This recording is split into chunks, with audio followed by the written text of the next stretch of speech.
Welcome to Comic Book Overview, where everyone can come and indulge in all things comic related, whether it be movies, TV shows, cartoons, video games, or just comics themselves. If you love comic books, then show it by hitting that subscribe button to help this precious media that we all love thrive and flourish.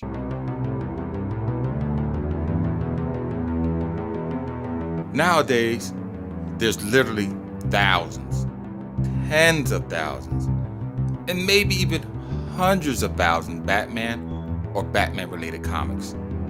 Deciding where to start, I believe, can be a daunting task. Do you start in the golden age of comics, which is described as the late 1930s to the 1950s, where in 1938 the first issue of Superman debuted, and who's generally considered the first comic book superhero, and thus launched this period. Our character Batman also made his first appearance in this time period, in the pages of Detective Comics 27 in May of 1939. But next year, in the spring of 1940, Batman would begin his first solo title run. In this age, comics were used widely as propaganda pieces for wars, and racist depictions of minorities were extremely common. It would bother any decent human being to even look at these pictures or panels nowadays.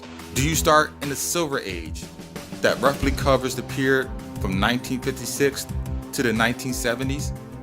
Much of what non-comic readers think of when they think of comics is courtesy to this age. The childish subjects and geared to children's stories littered this landscape, leaving a bad impression of any mature audience that were even willing to bother with this period. Oh well. How about the Bronze Age of comics, an informal name for a period in history where comics was usually said to run from 1970 to 1985. This period saw the genesis of the stories geared more towards the mature audience. Topics of drugs, racism, and other social issues became more prevalent and were handled more seriously.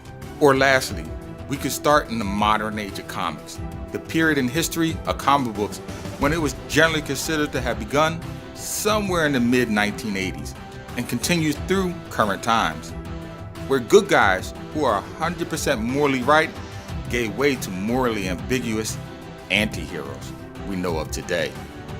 Anti-heroes such as Venom, Spawn, and the one who may be just about the craziest of them all, Deadpool. This period has a more sinister name as well, the Dark Age of comics, due to its overwhelming popularities of stories with more seriously themed content. The time where comics were geared just for kids are now long gone, and adult-themed plots are more sought after. Well, concerning on topic on where to start reading Batman, I think the census is in. In 1987, the author Frank Miller wrote a story arc that recounts the superhero's first year as a crime fighter, and by many is considered one of the Caped Crusaders and greatest stories ever. It grew so popular, in fact, that it was adapted into its own animated feature film of the same name in 2011. That story arc is in fact entitled Batman Year One. But I believe that title is a little misleading. Now hear me out before you go and change this YouTube channel on me. The comic chronicles the beginning of James Gordon as well.